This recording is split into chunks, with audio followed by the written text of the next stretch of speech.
because that's what these carbon restrictions do.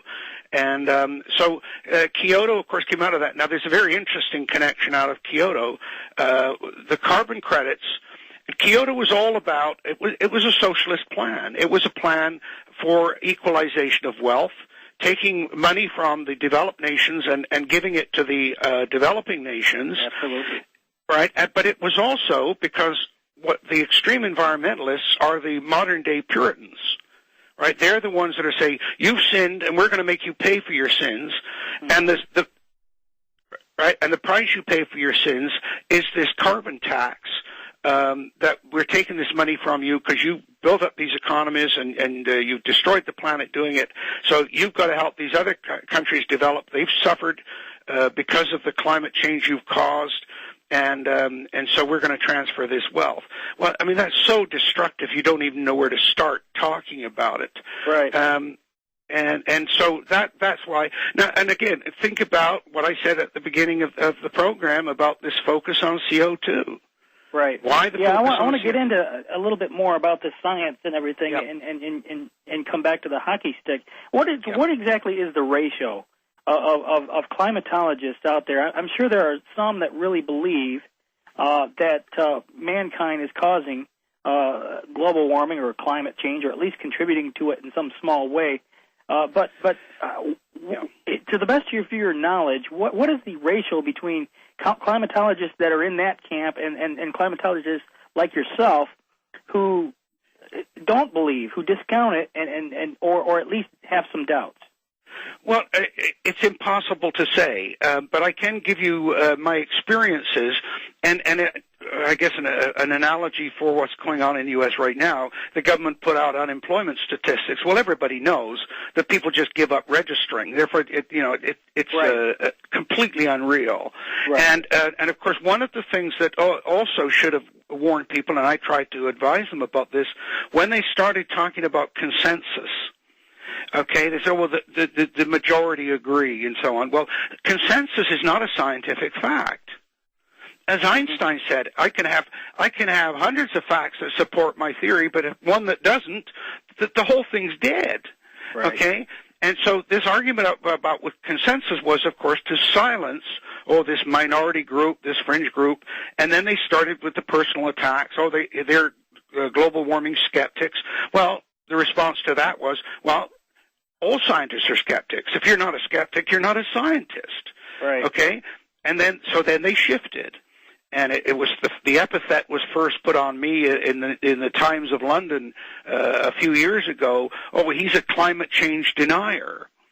And of course that's done deliberately with all of the Holocaust connotations of that term. The amusing thing about it is that my whole career has been trying to say the climate changes all the time, and what's going on now is well within natural climate variability. Okay, so that agenda, but the other thing that's important in this, Darren, is the degree to which they've been able to bully people into silence. I gave a lot of talks, and I remember at one talk, 3 government scientists with Environment Canada came up to me and said, "We agree with you, but we're afraid to say anything." Okay, and then the other side of it, by the way, and this is an interesting aspect of it in the academic world. A lot of scientists say, "Well, we agree with you, but the problem is the minute we say that." We agree that humans aren't causing climate change or global warming, we're immediately branded as conservative, and yet we're liberals. We don't want that political designation, and that to me is just a further measure of how politicized this whole issue has become. Well, you had mentioned earlier about the grant money. When your livelihood is dependent upon that, it's awful hard to stand up and do the right thing, knowing that you're going to lose literally the way that you pay your bills and put food on the table. Well, and I have sympathy for that. Yeah, well, I think we all have to. Hey, let's go ahead and take another break. We'll be back here, folks. Our guest is Dr. Timothy Ball, and the time's going by very, very quickly, but we'll be back in a moment here on the Republic Broadcasting Network. All right, we're back. This is Govern America. I'm Darren Weeks as we continue on here with Dr. Tim Ball. and we're talking about ClimateGate and the what it's being called ClimateGate, the emails that have been hacked at the University of East Anglia, and how this relates, and basically the general science, the scam behind global warming as it's being perpetrated today. Dr. Ball, I want to talk a little bit about, you were mentioning the demonization of scientists who don't go along with the political agenda of global warming. One of those demonizations that the other side has used, and certainly the media has been lapdogs in this, is trying to portray people like yourself as being funded largely by oil companies and oil interests.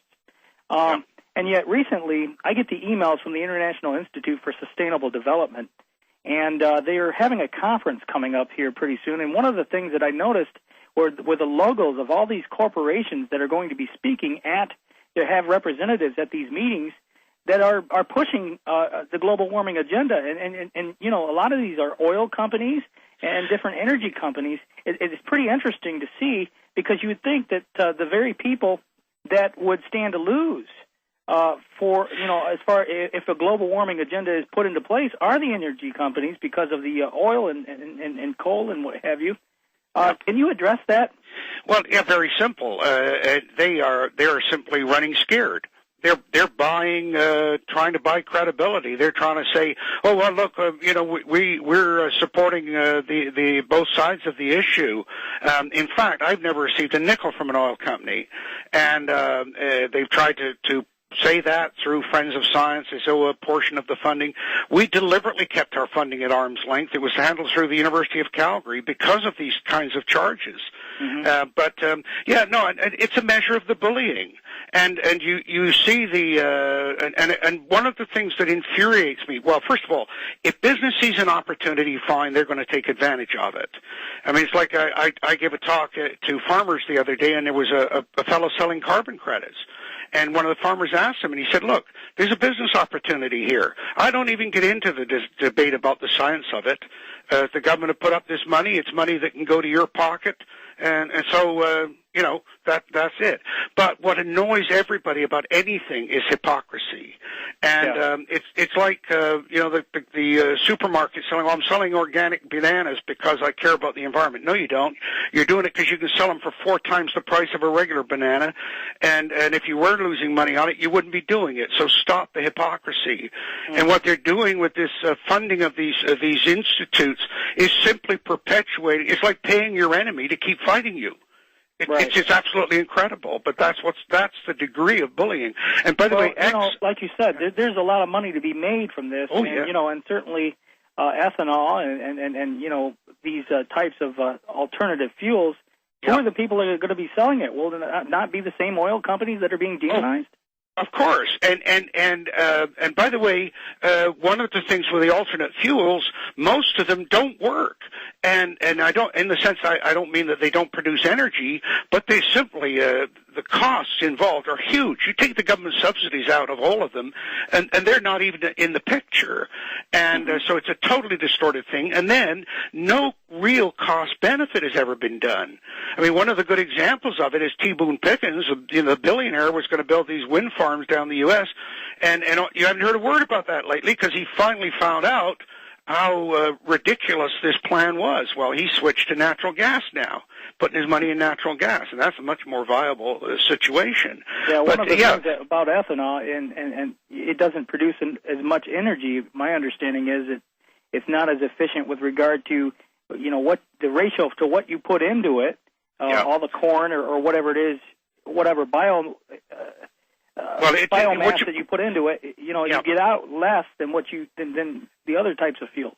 Well, exactly, and this is always the point. I mean, with the tar sands up here in Canada, one of the reasons it wasn't developed early was because to get 1 barrel of energy out, you had to put 2 barrels of energy in, and so that simply didn't work. And but the other thing with the ethanol, when it's burned, it produces more CO2 than fossil fuels. And nobody talks about that. And they say, well, how do they get away with this? Well, what they do is they say, well, yeah, it does, but when you're growing the crops, that takes CO2 out of the atmosphere, so we'll give you the net difference